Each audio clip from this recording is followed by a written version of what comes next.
بسم اللہ الرحمن الرحیم۔ السلام علیکم ورحمۃ اللہ وبرکاتہ۔ ایک ظالم انسان تھا، وہ بڑی دور سے شادی کر کے بیوی کو گھر لے آیا۔ کچھ عرصے بعد اس ظالم نے اپنی بیوی پر ظلم کرنا شروع کر دیے، اپنی بیوی کو دکھ دیتا، تکلیف اور اذیت دیتا۔ اس طرح اس ظالم نے اپنی بیوی کی زندگی اجیرن بنا ڈالی۔ شوہر کے ظلم سہتے سہتے اس عورت کی زندگی کا سورج ڈھل گیا اور یہ عورت خالق حقیقی سے جا ملی۔ جب غسل دینے والی عورت اسے غسل دینے لگی تو یہ دیکھ کر حیران رہ گئی کہ اس عورت کی پیشانی پر نور چمک رہا ہے۔ غسل دیا گیا، جنازہ ہوا اور جب عزیز و اقارب اسے دفنانے لگے تو یہ دیکھ کر حیران رہ گئے کہ اس عورت کی قبر میں نور ہی نور ہے۔ ایسا لگ رہا ہے جیسے اس کی قبر میں جنت کی تمام کھڑکیاں کھول دی گئی ہوں۔ بے مثل خوشبو اور بے مثل نور سے اس کی قبر منور ہے۔ خیر، اس کی تدفین کر دی گئی اور کسی خاتون نے اسے خواب میں دیکھا کہ وہ جنت میں ٹہل رہی ہے۔ نیک خاتون نے اس عورت سے پوچھا، اے فلاں بی بی، بتا تو صحیح کہ مرنے کے بعد اللہ تعالیٰ نے تیرے ساتھ کیا معاملہ کیا؟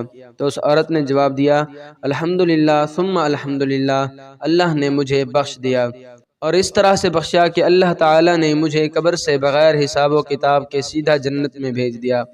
وہ کس طرح بخشی گئی؟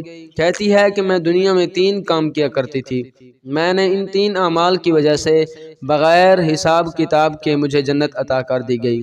پوچھا کہ وہ 3 اعمال کون سے ہیں؟ پہلا عمل صبر۔ اس عورت نے کہا کہ میں نے اپنی زندگی میں صبر کا دامن کبھی نہیں چھوڑا اور اسے بڑی ہی مضبوطی سے تھامے رکھا۔ جب میرا شوہر مجھے مارتا تھا، مجھے دکھ دیتا، درد دیتا، تکلیفیں دیتا، میں صبر کرتی اور اللہ کے سامنے دل ہی دل میں دعا کرتی، اے میرا خالق و مالک، میں نے تیری رضا کی خاطر اپنے شوہر کا ظلم برداشت کیا ہے، میں نے اپنا منہ نہیں کھولا اور اپنے شوہر سے بدلہ نہیں لیا۔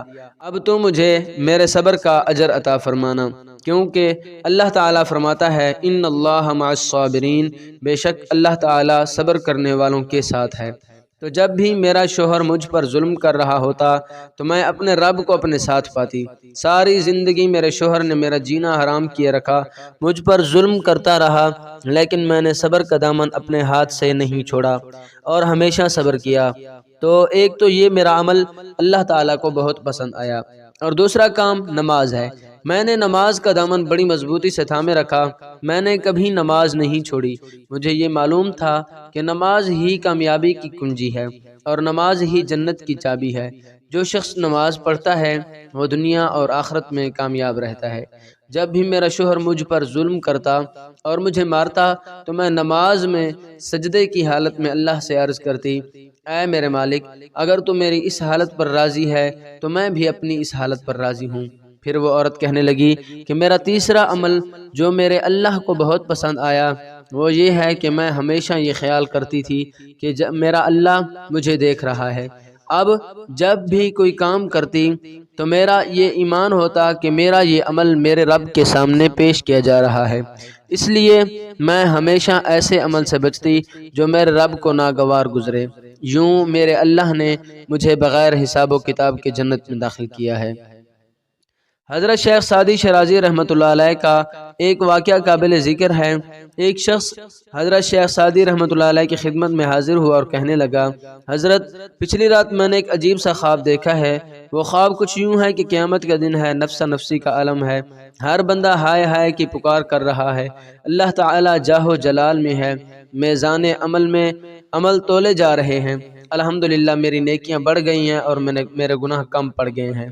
اللہ تعالیٰ نے حکم دیا، اے فرشتو، جنت کے دروازے کھول دو، اس میرے بندے کو جنت میں جانے دو۔ وہ شخص کہنے لگا کہ حضرت، جیسے ہی میں نے جنت کی دہلیز پر قدم رکھا تو میں نے دیکھا کہ سامنے ایک نہایت ہی خوبصورت گھر ہے۔ اس کی شان و شوکت دیکھ کر میں نے سوچا کہ یہ کسی نبی کا گھر ہوگا۔ میں نے فرشتوں سے پوچھا، کیا یہ کسی نبی علیہ السلام کا گھر ہے؟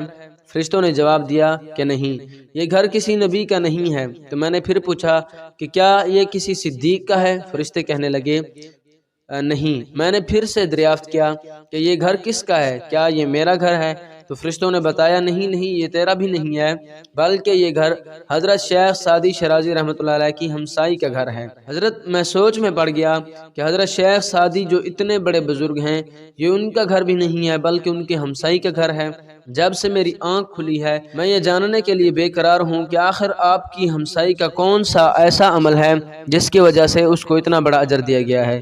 حضرت شیخ سعدی رحمۃ اللہ علیہ نے جب یہ سنا تو فرمایا میاں اس بات کا جواب تو میں ہی تمہیں دے دیتا ہوں کہ آخر وہ کون سا ایسا عمل کرتی ہے، کیا اس کے مرنے سے پہلے پہلے اللہ نے اس کے لیے اتنا عالی شان اور خوبصورت گھر بنا دیا ہے۔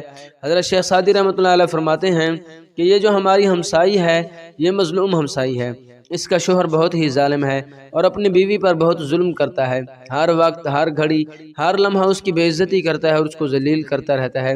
میں نے کئی بار اس بدبخت انسان کو سمجھایا کہ اپنی بیوی کو نہ مارا کر، بیوی کو مارنے والے کے گھر میں رحمت کا فرشتہ نہیں آتا، لیکن وہ بدبخت میری بات مانتا ہی نہیں ہے۔ لیکن اس کی بیوی نے آج تک صبر کا دامن نہیں چھوڑا۔